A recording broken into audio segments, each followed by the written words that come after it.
Okay, so looking at the terraces, I've let the mustard go to seed. They're enormous. Pollinators love them. Probably do need to cut them down soon. They seem to be just taking up a lot of real estate. I've let the lettuce go to seed. There's one in there. Thyme, gave it a hard haircut and it's doing fine. Dill, did just harvest some of that. I've started to pull up some of the garlic. It's starting to go over. Moving a ton of garlic.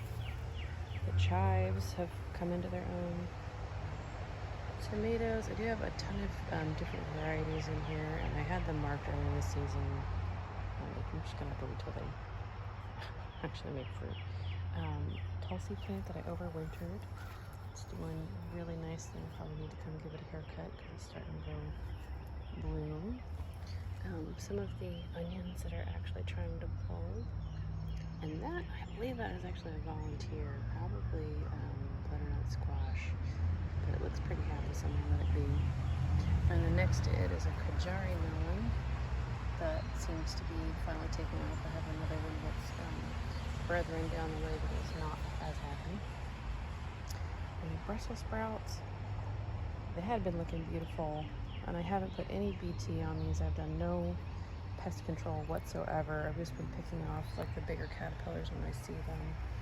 It's honestly, I just haven't had time. But they're continuing on. They look terrible, and I figure,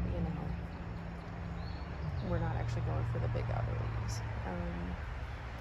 There's a carrot that I let go to seed. So we're going to just let those things fall as they may. It's kind of my approach this year. Because there are a lot of things that I did not, you little bastards. That is a harlequin beetle, I believe. A couple of them. These little buggers. Alright, maybe you've changed my mind about the BT and go grab my bottle after this. But these are cauliflowers, which hopefully I will get. And my theory of the case was to put out these brassicas, and they would be finishing, or I'll be putting out the peppers.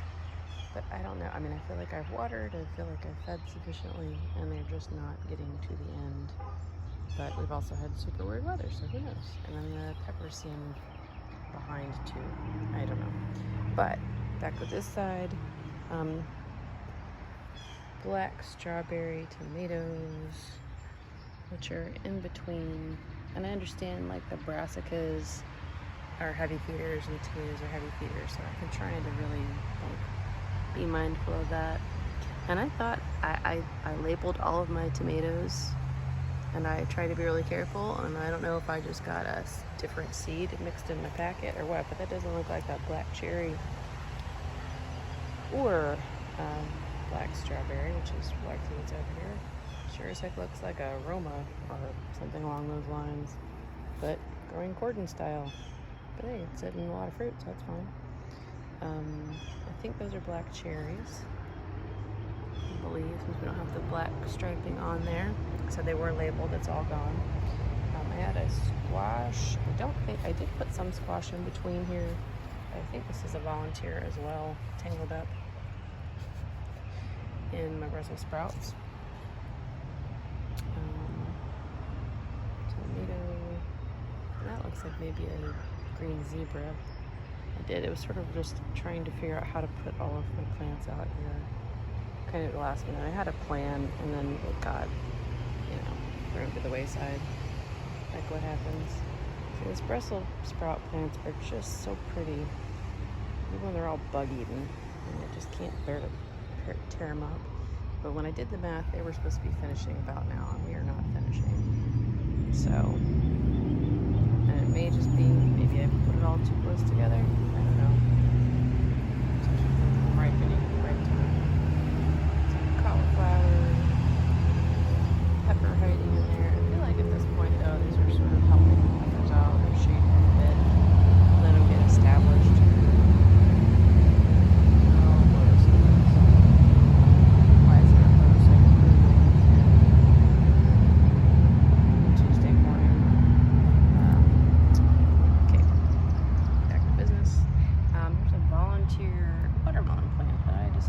just gonna let roll. It's probably a Charleston gray because we had Charleston grays last year that worked out. There's my one really happy kale plant. I actually haven't even made a meal out of that yet. I feel like I should. It might be less happy afterwards. But yeah, I do have a couple little things in it. Oh, gosh, there's a chard and the Kajari melons behind it, and it's pitiful and sad. I had a volunteer mullein and let that be. I'll come back around and look at the trees in a minute. And of course, there's a big truck rolling by.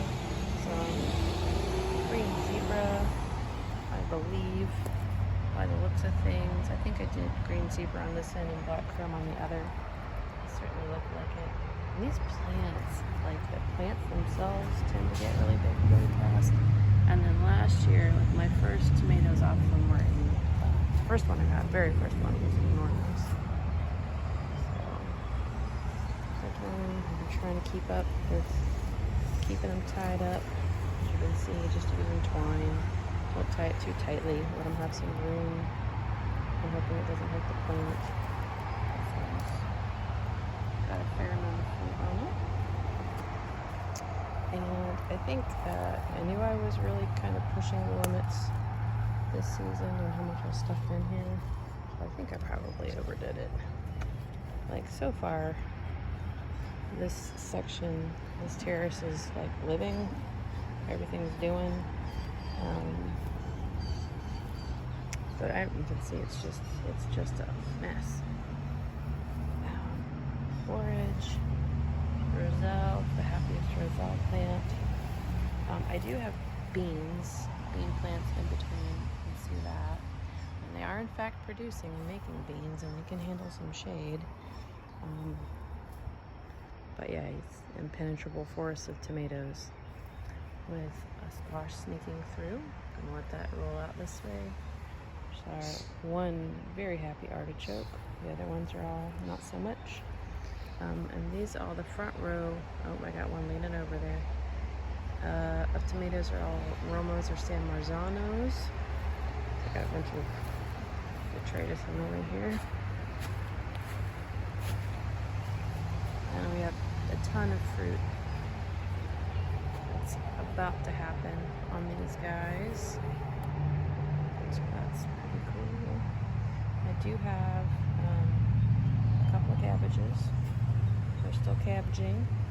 Look like they're attempting to be cabbages. We do have still a fair amount of onions. I haven't really looked at those much. I've just started pulling those up as I need them. The garlic I'm pulling up too, just more because it's starting to go over. Basil, not happy. That's one I actually overwintered. It was doing good for a minute. I think it's, maybe too much competition with the tomatoes. Not sure. That is a Minnesota midget melon, tiny tin roll.